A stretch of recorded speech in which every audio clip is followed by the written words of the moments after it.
Hello, everyone. It's great to see a big group here today.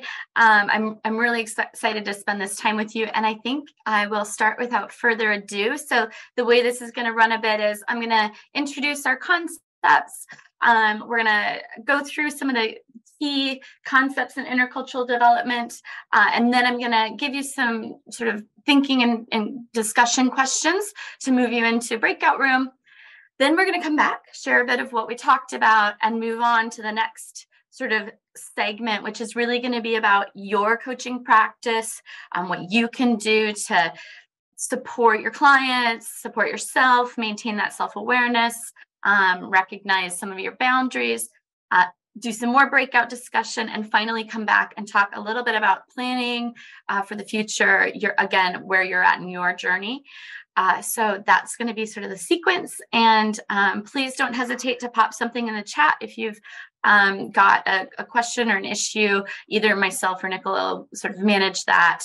And I'll be sure to share all the resources with you afterwards. You'll have access. I'm a big believer in open source learning. So freely sharing everything here today. So I'm going to start sharing my slides and we will get underway. Okay, so welcome again. I do want to just kind of introduce myself a little bit. But as I mentioned, our aims are to understand some key concepts. I think that we probably touch intercultural development in all of our work in lots of different spheres. So hopefully today will sort of open your thinking, and you can also use the dialogue to focus your thoughts. We're going to, again, look at your existing practice, and then finally really introduce some thinking and sharing about what can we do to develop ourselves and then develop ourselves in service of the people that we're coaching, and help everybody grow like that tiny little sprig. About me, on the left-hand side is really where all of my passion sits. As Nicola mentioned, I spent a long time in the public teaching classroom as a secondary English teacher. For those of you who are interested in education, I did do some instructional coaching. I think there might even be a visitor here from, or a participant here from one of my old programs at Education Minnesota, which is the state teachers union in Minnesota, where I worked with a whole community of people around this concept. And then currently I'm in the NHS over here in the UK, doing innovation coaching, really, and helping teams and individuals to progress their ideas.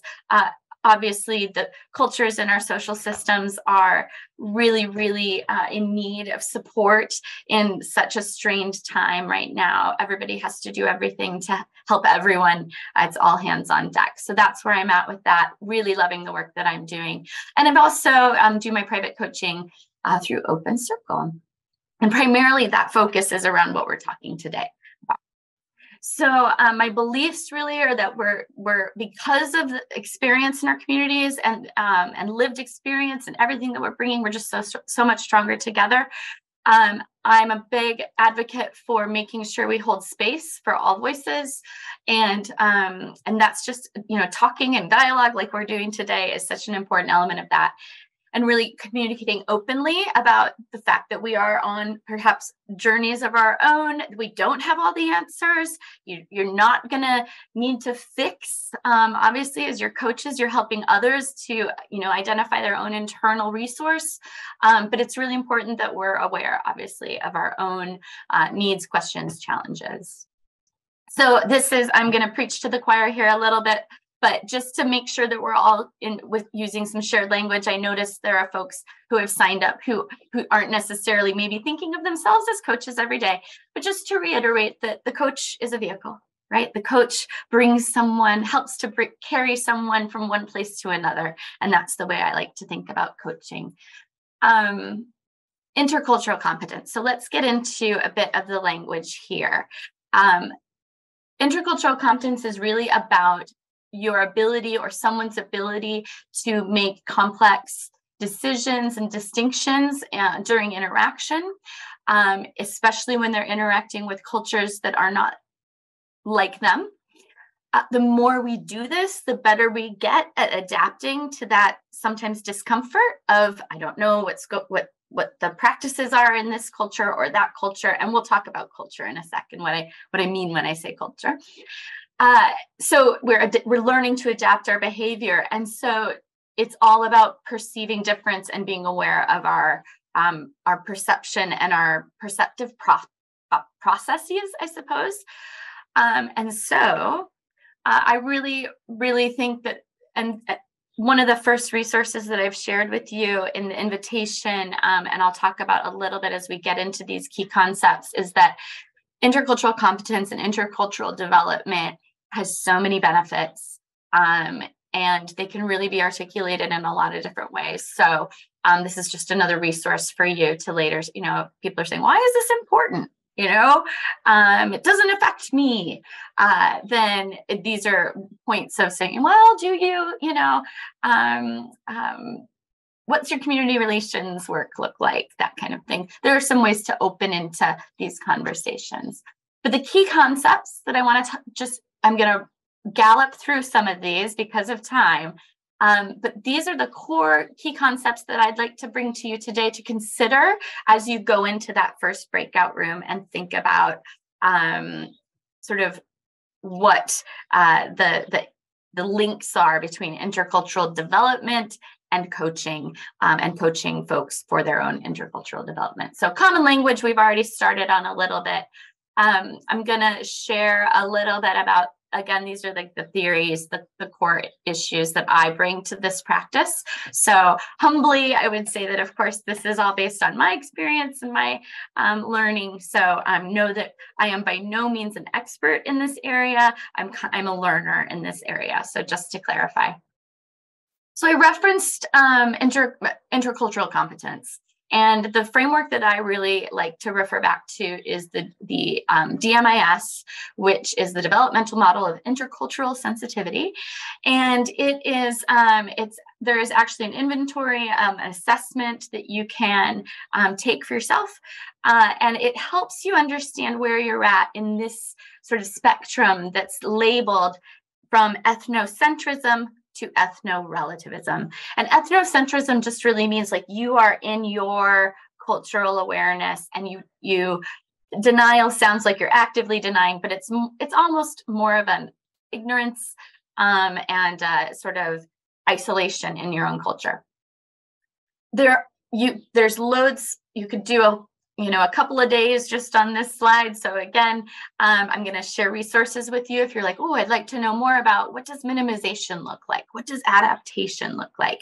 I'm going to share those resources with you. But as we move along the scale in our development interculturally, we move towards ethno-relativism. And that just means that you're not so isolated in your own worldview, but you are not only aware of difference, you see it, you notice when you have to make decisions and use language in different ways, and that by the time you're over there in that integration space, it's comfortable for you. It doesn't cause you any discomfort. You feel confident in navigating different cultural differences. And all of us sort of fall along this scale in different ways. The thing I love about this assessment is that the feedback comes back as where you are, as where does the assessment place you in this scale, but it also tells you where you think you are in this scale. And the work then, what I love about using this for coaching is that the work is sort of to close that gap and to interrogate the space in between those two different points. So I do love an assessment tool. So, but there are also sort of two icebergs we want to consider when we think about intercultural competence. The first one for me is systems thinking, the systems thinking iceberg, and you may be very familiar with this. But again, it's identifying sort of what happens above the surface, what do we see, and what happens below the surface in systems. And systems can be as small as a small working team, and as big as a social system or an entire, national community, for example. So obviously that scales. But I think it's really important when we talk about intercultural, thinking and working, that we consider the invisible things that are not always present immediately to us when we're thinking about things that happen, what causes them, what are the mental models that underlie some of the sort of manifestations of our culture and systems. But for the purposes of today, we're focused a little bit more on a different iceberg. And this iceberg is a culture iceberg. And above the surface, we have those sort of objective culture indicators. This is what in education we used to call the Food and Flags Day. So it was like we were going to do diversity in our school, and we would have, next Tuesday was Food and Flags Day.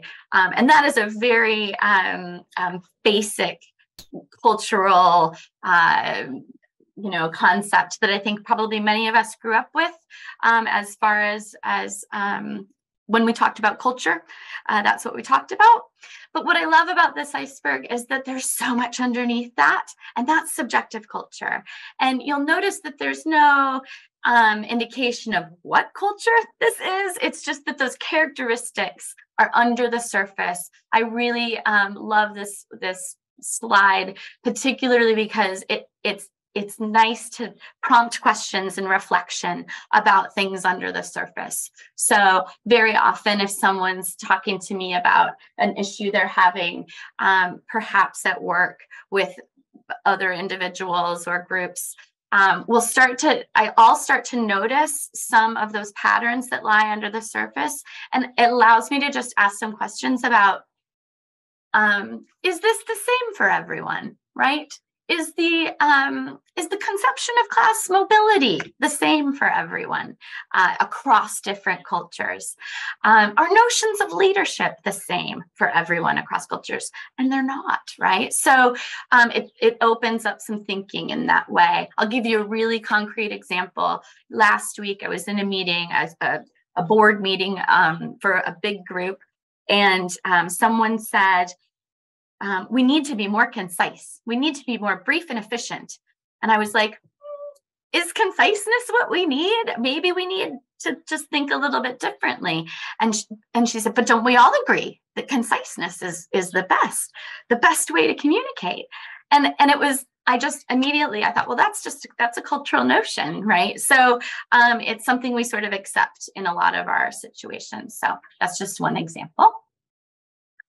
I also am a big fan of Bobby Harrow's work around the cycle of socialization. And this is a great model as far as thinking about where we're first socialized as young people into, again, everything under the surface of that iceberg. How is it reinforced, right? Things are reinforced through our public institutions, through our families. And then what are the results of some of those notions? So again, I really suggest you have a look at, and I'll link you to this, some really great work. But essentially, it's that we're born into social identity. They predispose us. This is sometimes where privilege comes from. Obviously, privilege comes from lots of different historical places, but we reinforce some of that socially as we progress. It's really powerful. It's self-perpetuating, and often it's completely invisible, and we don't necessarily talk about it. This we'll come back to later in the session, but again, just linking what power and identity mean when we're coaching. I think it's really important that we do a deep dive into our own identities, our own senses of privilege, our own senses of, perception bias, conscious or unconscious, that we bring to our coaching. So I'd like you to hold that in your mind as well. Again, lots more content here. But this is where I think sometimes when we talk about culture, we're not talking about all the same things. And when I speak about culture and I talk about intercultural competence, I'm talking about all kinds of culture.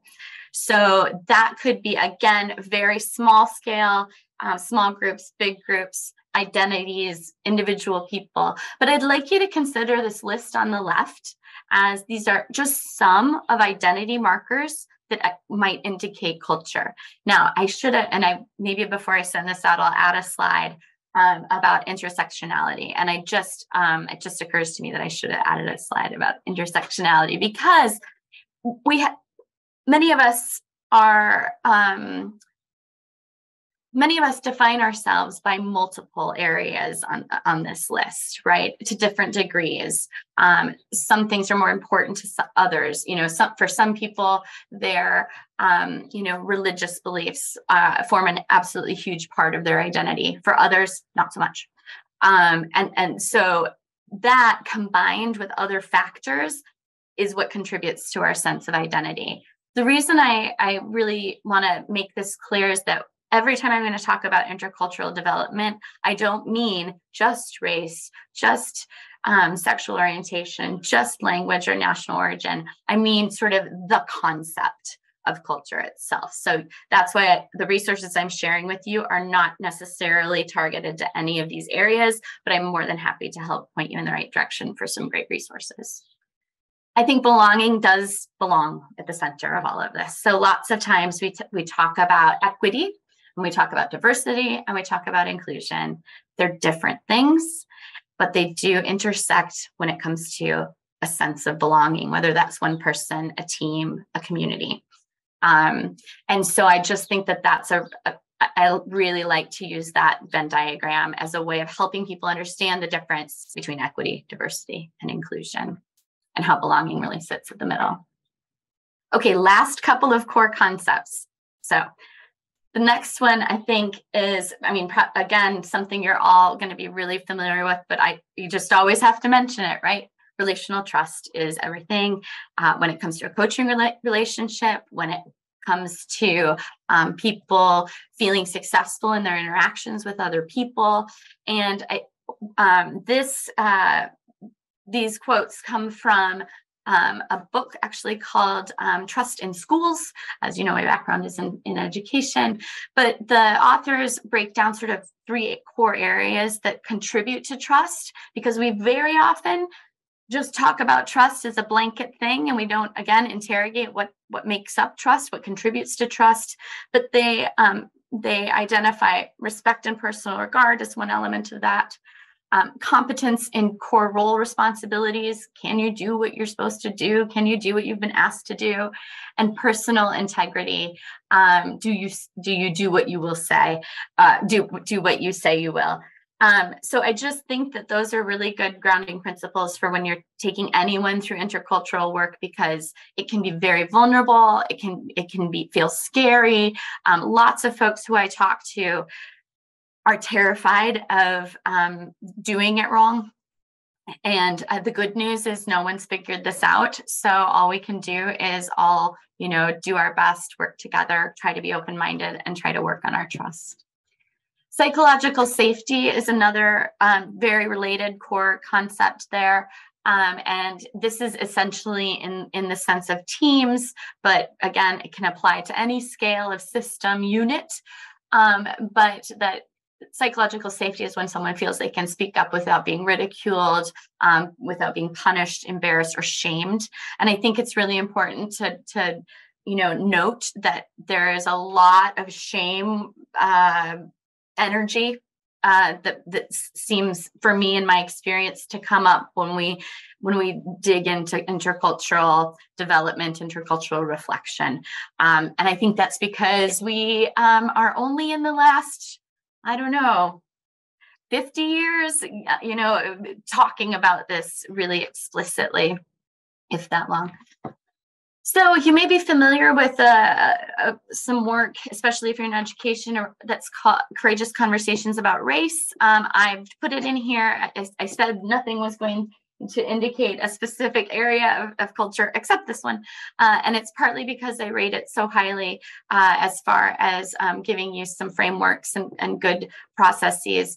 But essentially, it's all about how to navigate intercultural work as it relates to race through the lens of schools. But I do think it's applicable across the board as well. And I'm happy to talk more about that. Restorative practices are another area. I'm a big, giant fan of restorative practices, and it's probably at the core of everything I do. But restorative practices can look like restorative circles. So you may have sat in circle before. But they're used for conflict resolution, community building. Again, I'm going to point you to some resources, but restorative practice is all about inclusion. It is all about keeping communities whole and not excluding people. So very often you'll see restorative practices come into, especially like youth offender programs, really law enforcement around the world. This is particularly well used in Australia and New Zealand. The Maori cultures have a strong Indigenous restorative practice. And then I would also say our Indigenous Native American populations. I always want to call out that restorative practice, it has roots in Indigenous culture practice. Really encourage you to look into it if you're not familiar. And if you want to stay connected about it, it's a special place in my heart. So we are going to get ready to do some dialogue. So Nicola's going to be sort of sorting things out in the background. And I have a couple of questions that I'm going to pose for you to talk about in your groups. You are welcome to birdwalk. You are welcome to go wherever your conversation in your groups takes you. But these can be some grounding questions for you. So one is, where have you seen inequitable outcomes for groups in your communities? So, and that might be within the sphere of your work as a coach. It could be in your personal life. It could be in your family sort of ecosystems. So where have you seen some inequitable outcomes, just to start surfacing where we might see intercultural conflict or tension arise? How have systemic intercultural issues manifested in your coaching practice? So I'm just wondering about what your experience has been. Are there some particular patterns or themes that you share in your small groups as you're talking? And then I would say these are sort of two halves of the same question. Which of those key concepts that I've just talked through, and you don't have to recall them, but which of them really resonate most with you as far as your own practice, and which are new to you or you're interested in? So you're like, I've not heard of that before, or I have heard of that, but only a little bit, and I'd like to know more. So those are just some questions for you to discuss in your groups. When you come back, we're going to ask you to share a little bit in the chat just by typing in sort of your reflections and your key takeaways. Wonderful. Well, thanks, everybody. That was great. My group members were amazing. Really enjoyed that conversation. So what I'd love to do is invite you right now to open up your chat. And we'd really like to spend just a minute or two hearing from you in the chat. What were some key things you talked about? Any ahas that you have? Any wonderings, questions? So I'm going to zip it for a second. And great. Yeah. Or any resources that you found. So go ahead. I'm just going to let you type in the chat, and I won't talk so you can think.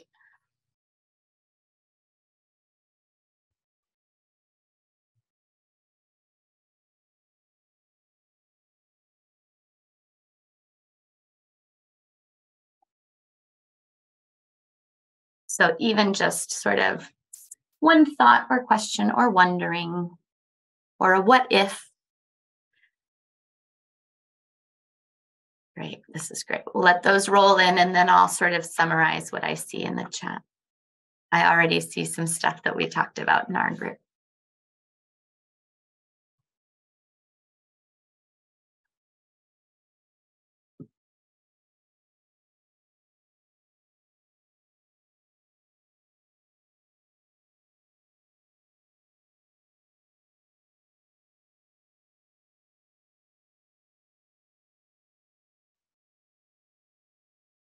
Great. So already I'm seeing, Neil's mentioned good intentions, not wanting to offend someone can be a barrier. We talked about that in our group as well, as far as not always knowing in coaching, whether it's individual or team coaching, not always knowing if we are hearing the authentic person or what the person thinks they should be saying. And so that's definitely something I bet that a lot of you talked about. I love that we're seeing about, how to use relational trust and psychological safety as principles for creating safe space. We're going to talk about that a little bit more before our next breakout group as well. Definitely giving ourselves time to engage deeply and that's going to be sort of our last theme that we're going to look at is like, what about us, right? We are not necessarily always going to know or feel safe, especially when it comes to challenging. Noting some of the connections between coaching and mentoring, sometimes where there might be some overlap, we'll consider that as well. What else we're seeing? I also, we did talk a little bit about the DMIS and the intercultural relativity, sort of that tool, which can be really helpful to talk to help folks dig in again a little bit more into their own beliefs.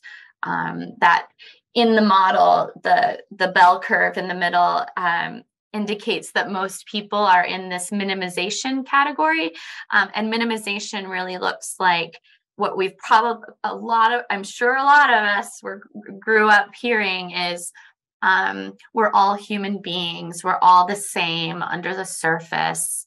We're all, we all share humanity. And so it's that minimizing of difference and elevating sameness. And so that's that minimization space. So I think I would really encourage you to look into that. I think I'm really glad somebody brought up as the EMCC sort of, court ethics. I think that I've been thinking a lot about that as far as, what in this session, what can we do to try to, orient people towards action without leading or telling, I should say. Definitely some language issues around assumptions that people make. We talked a lot about assumptions. We also talked in our group, I'll feedback for our group, about when you have you might be working with, say, a team that is, I'll use my colleagues' words, a variety of actors who are all, it's a multicultural group of people. And then very often we have other, sometimes hierarchical actors who are saying, explore diversity, but explore it in the way I want you to. Don't challenge, be careful how much, as again, Neil has mentioned, like there can be elephants in the room, like assumptions about how far we can go with this. So that's a lot of really good feedback. Agree. We've got some references to good tools. I almost put a thinking hats slide in this deck. And actually I was going to put I've got a thinking cats slide, which is actually different cats, because I really like it. Okay. So these are some great comments. Please do read through. Feel free to reply to people in the chat.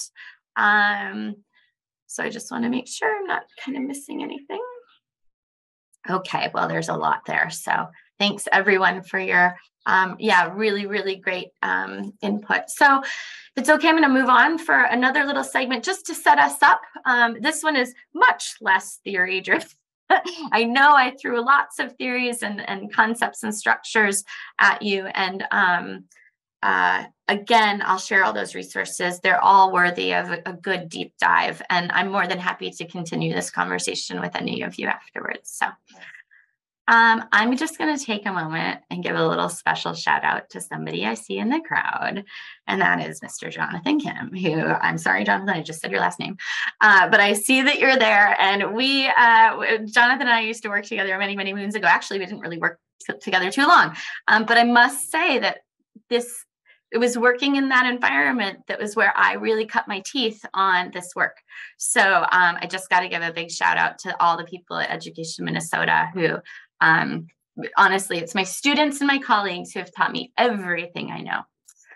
So just a special shout out there.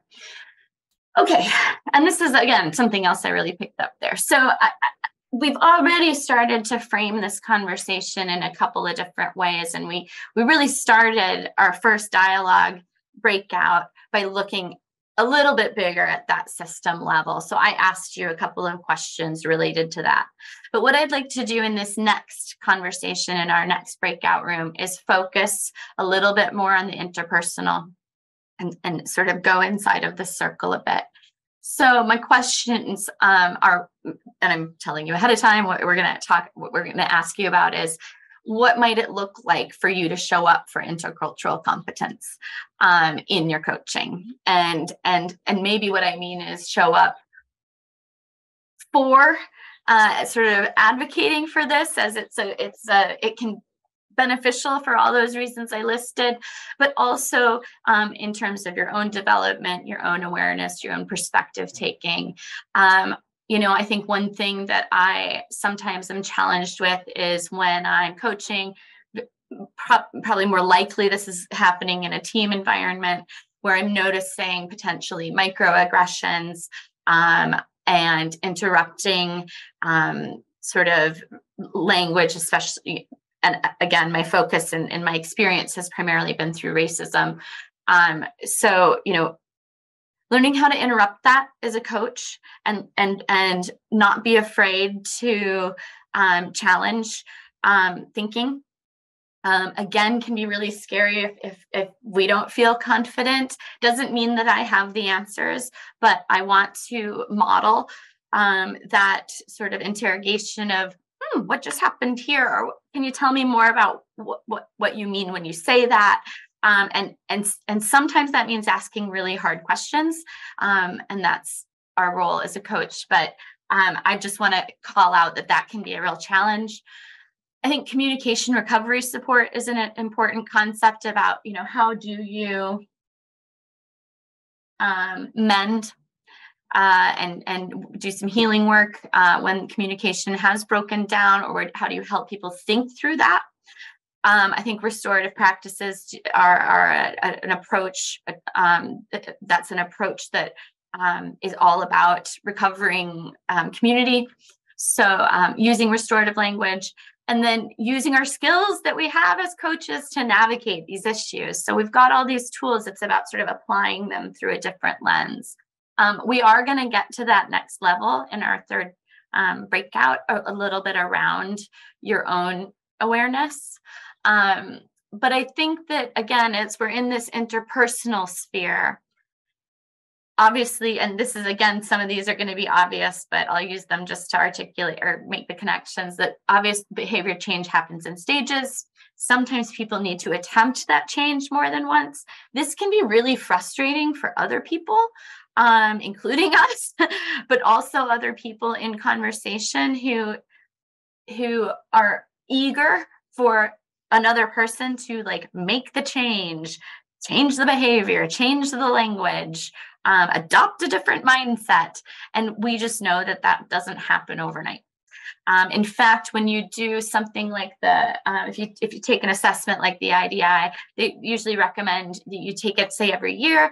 And theoretically, or based on their research, they say with 6 to 9 months of focused intercultural development work on yourself, you can see a change between those categories in ethnocentrism to ethno-relativism. Again, it's just acknowledging that it takes a long time. And that is, and going back to Mariana and my group, that's also dependent on how curious someone is, right? Are they curious? Do they want to change? Obviously, that's a huge factor. What's their motivation? So as coaches in different situations, we're going to have to navigate that. Again, people do progress at variable rates. Not only might they experience emotional shifts, they will experience emotional shifts in this work. And I think it's really important that we prepare for that. I'm always on the lookout between that coaching and therapy counseling boundary. And so, you know, what do you do if you're in a either a small group or individually, and you've got tears, you know, you've got some emotional leakage happening in your conversations. How are you going to navigate that as a coach? What's your plan for what you're going to do if you've got a client or a group who's experiencing some emotional difficulty?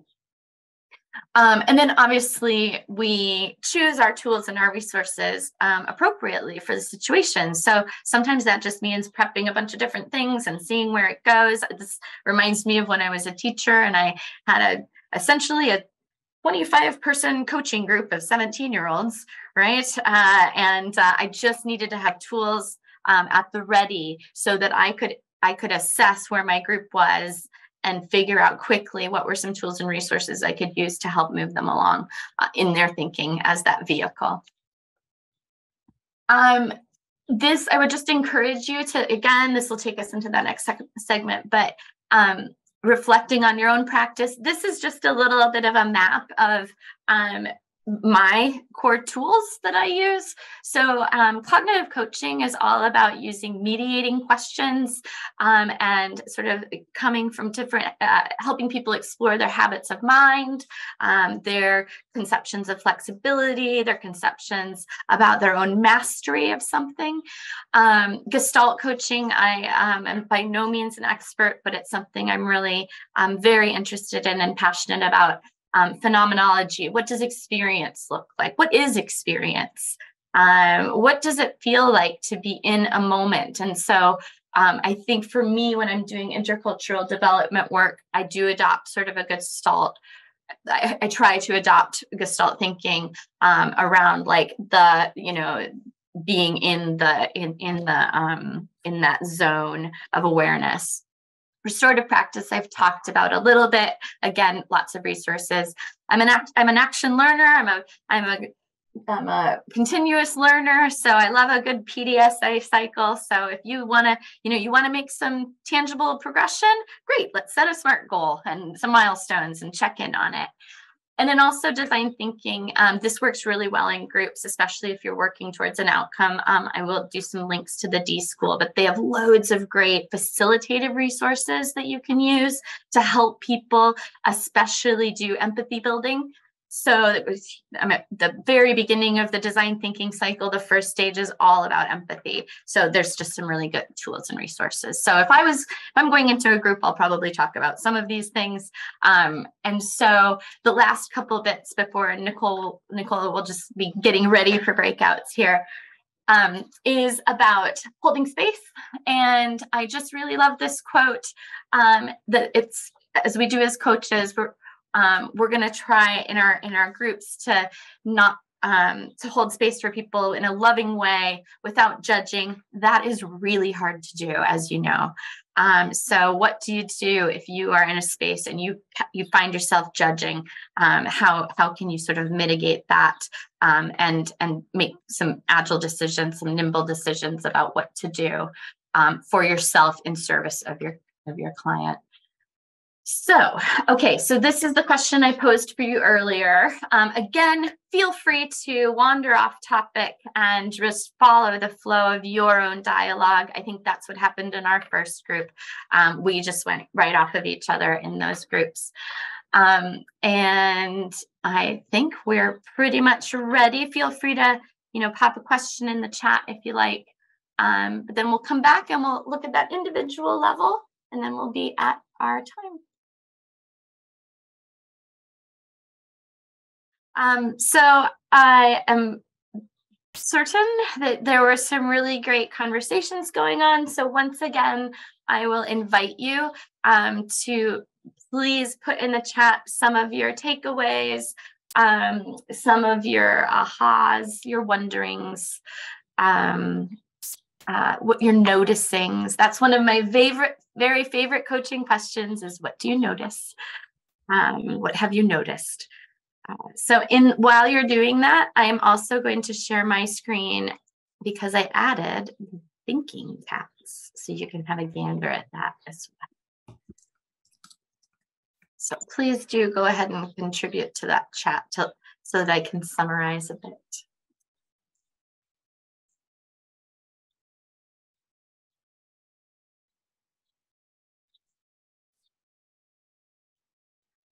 Okay.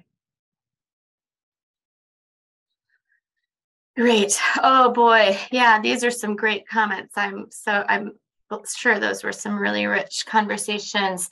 You know, Tracy mentions whether to mention cultural difference in contracting, and if so, what should the context be? I think that's a really important thing to think about and chat about.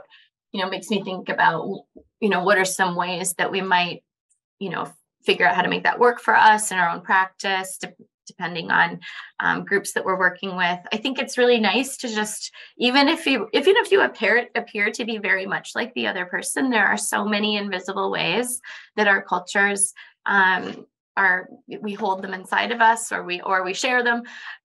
So I think that's really powerful. Good comments here about the benefits of reflecting with other coaches. Completely agree. I think that we probably just don't do enough of that. I know I don't. I'm always, you know, looking for communities of practice. Yeah, another good question about hypotheticals. If someone displays racist undertones or overt behaviors, do we explore, do we question, do we challenge? How does that fit in with our coaching principles? And I think, again, this might go back to those contracting and recontracting. Maybe what you discover is that you need to recontract. So that you can bring something, if you're sort of in a coaching relationship right now, for example, what do you do if you're like, well, we've never talked about this before? Perhaps we should, you know, give this some thought. Great, really lovely questions. Yeah, wow, Elizabeth, that's a really powerful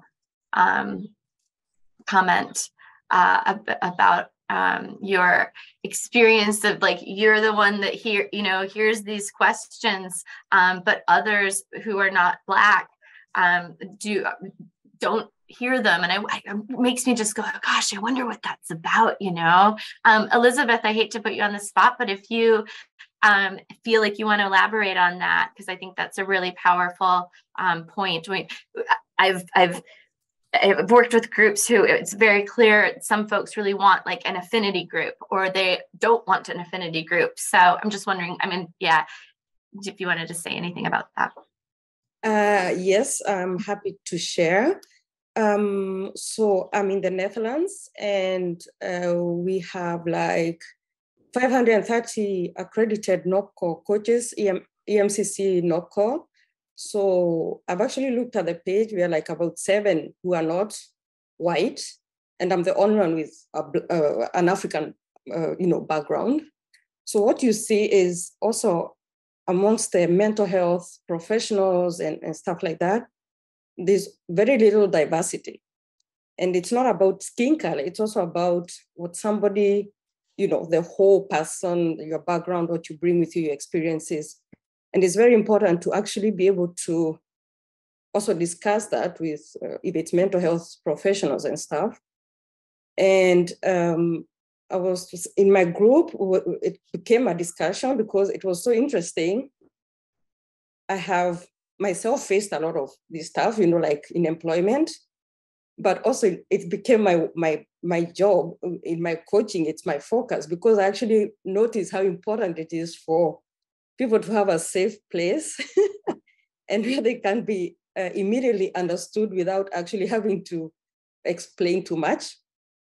So they will come with questions like they are qualified for a job. Maybe there's been a little discussion about maybe getting a promotion. And then suddenly there's a white guy who comes and has the job. And I call them like topics that you cannot really discuss, because usually the managers will probably be white. You really cannot discuss that thing. So they come to me and I help them to mentally deal with it. It's a place where they can actually share their emotion, whatever they are feeling. And I help them also, to think about, okay, could it be also because of another reason? Mm-hmm.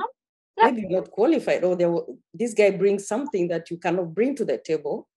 So to help them to have peace of mind and actually make choices about what is their next step. Yeah. But usually the Dutch managers, they'll say, go to we have what do you call it? A vertrouwenspersoon. So you have some officer that you go talk about if you're feeling that you're not being treated properly. But these people, they cannot really act, and they're also white again. So you're like, yeah. And I think that this is, I'm just like, thank you so much for putting that in the chat and being willing to speak up verbally right now, because I think that, this is also a place of, obviously as coaches, where we say, like, am I the right person for this too? Like, is there somebody else who's better equipped, or who is going to be able to support this person, enable this person, ask the right questions, ask questions that I don't even know to ask. Right. So I think that's, and again, maybe that just goes back to the contracting as well, and exploring who are all the people that you have as resources. And I also think, I just to say that I think very often when we are, and if we are visibly, aligned to some kind of cultural marker or identity, some kind of identity marker, at what point does that become a burden for someone as well? So as you maybe have, experienced in your worlds, that, if I sort of, if I say something about my, say, religious background or something in my workplace, somebody might be like, you're the person I'm going to always ask about questions about that. Right. So I know I've worked with so many colleagues who are like, why am I the only person that somebody comes to? Oh, it's because I'm the, insert label here. Right. So I think that's just really important, valid, and important to recognize and explore. So I did I'll go back to the thinking hats real briefly, just because I know probably lots of you use the thinking hats, but depending on your groups that you work with, I'm a little bit goofy, so I do love that.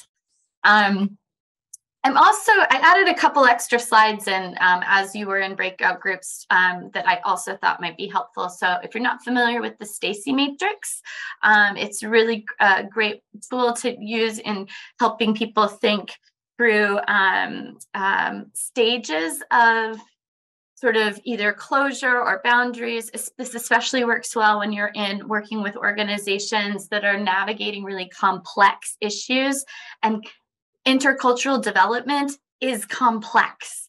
Not only is it complicated, it's complex. And I think sometimes chaotic, like we're not exactly sure where to begin. Some of you in the chat just noted about sort of levels of leadership who are bought in. What do we do with those mindsets? What do we do? How do we approach this? I like the Stacy Matrix to help me say, like, well, okay, if we're in a complex space, we're in an emergent space. So there's going to be dialogue, there's going to be debate. When we move, the closer we get in agreement as a group, and the closer we get in certainty. And when I say certainty, it's almost about defining the issues that we're working with, then things become a little bit more clear. So I like to use this when people say, oh, I'm really confused, or it feels really chaotic and it feels really complex. I don't know how to take a next step. I usually just go, that's normal. Like, it's okay. And we can use different tools to help us navigate that. So that's just another one that I like. Psychological safety. Some of you were mentioning psychological safety in the comments as well. I like this. This comes from Amy Edmondson's work around psychological safety, but just that when we are in a space, and I was thinking about apathy, I was thinking about people who are really anxious. If we have low psychological safety and high accountability, so if we say to an HR team or something, someone says to an HR team, you know, we're going to look at all your diversity data, and we're going to, you need to make some changes in the way that the representation happens in your organization, and yada, yada. But if they don't have any psychological safety, that's going to put them right into a place of anxiety and not of learning. So I just really like this, this model. I think somebody else brought up sort of complacency. And when you get into that complacent, sometimes complacency comes with like, oh, lots of psychological safety, but very little accountability. And so I like to use this one too. Lastly, I think this is the last one, well, that I inserted, is that I like this model as well. This one is specifically about anti-racism, but helping people see where they're at in their journey. This might be a helpful tool for you as a first glance of a self-assessment. You know, where are you in this sphere? Are you in a learning place? Are you in a growth place? Are you still holding on to some fear? And the indicators are sort of what does that look like to be in those zones? Okay, so I'm just going to go through a couple more ideas to spark your thinking for your last breakout session and discussion space. I've spoken a lot about restorative practices, and it's just such an important part of my own practice. And if you've never explored it, I just want to share with you the 7 core beliefs, the 7 core assumptions of restorative practices. And I'm going to read through them because they're so important. So when we come to restorative practice work, or we come to sit in circle, in a restorative circle, we come with conscious of these assumptions. Some of them are easier than others for you to wrap your own head around and feel like you've integrated them into the way you bring yourself to your practice. But the first one is that the true self in everyone is good, wise, and powerful. And I always caveat that by saying that doesn't mean that people always act good, wise, and powerful. But the belief is that at their core, everyone is good, wise, and powerful. So they don't always act in accordance to their core self. And that relates to the rest of them as well, the rest of these assumptions. The world is profoundly interconnected. All human beings have a deep desire to be in a good relationship or be in good relationships with others. Again, this is very deep. There's lots of good reading you can do about how good relationships are what have made human beings able to evolve, because they would not have evolved had they not been able to work in community with each other. Number 4 is all humans have gifts. Everyone is needed for what they bring. I think that's at the core of coaching, that we have that belief. Everything we need to make positive change is already here. Again, so aligned to our coaching principles and practice. Human beings are holistic, right? Our minds, our bodies, our emotions, our spirits, they're part of everything we do. And finally, and very importantly, we need practices to build habits of living from our core selves. So again, if someone doesn't act good, wise, and powerful, we do need to develop practices as a culture and in our society and our communities to practice it so that it becomes comfortable and regular. I think going into our last dialogue space, I think I just want to, again, sort of ground us in this principle of constructivist listening. So I agree to listen to and think about you in exchange for you doing the same for me. So in a sense, that's like a peer coaching, peer listening model. But again, just really encourage you to take that to heart. Oh, I've already been through this, but again, to reiterate, as we go into this next dialogue session, I am going to ask you to think a bit about your identity and how you identify as a person, what makes up who you are.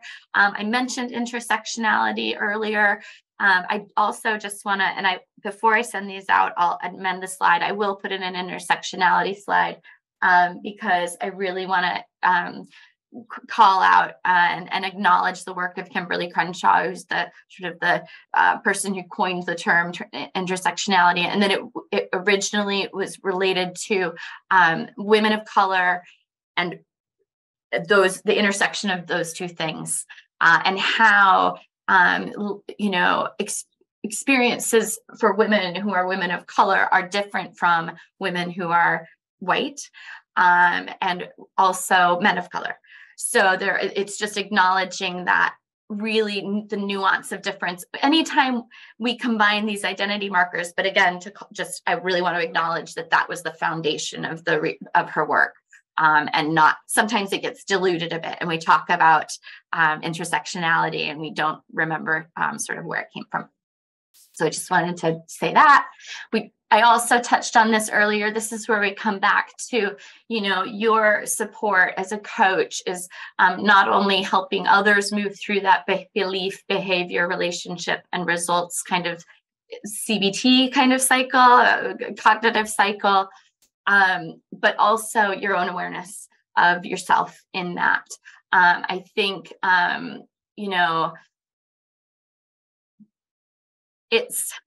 it's just so powerful for each of us individually to think about our privileges and what they mean and how they manifest in our life. And so I just want to make sure that we acknowledge that very often is coming from systems. And so we just want to work to dismantle some of those systems, I think, that are creating inequities and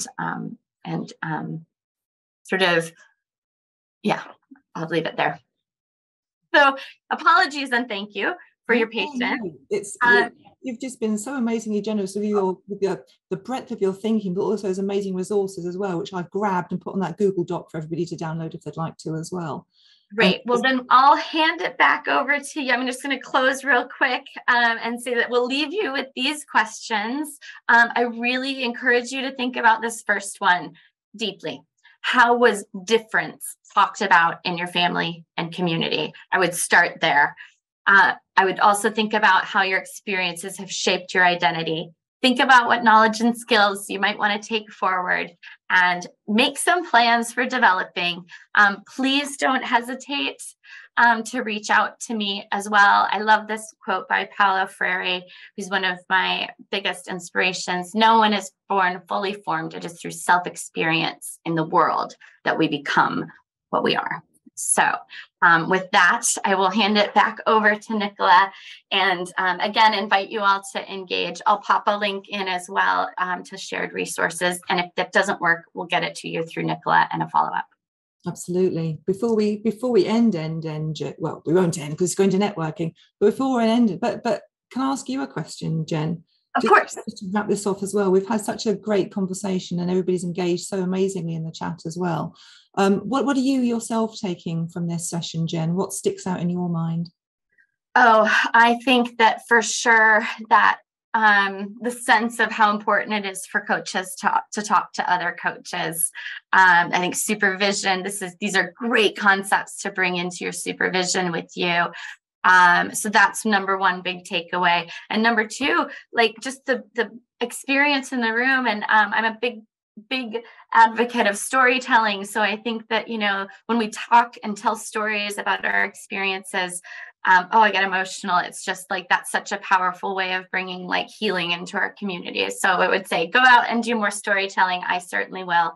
And thank you so much for coming. This has been a great highlight of my coaching experience. So thank you. That's amazing. Well, thank you so much for that, Jen. It's been a pleasure, absolute pleasure to have you.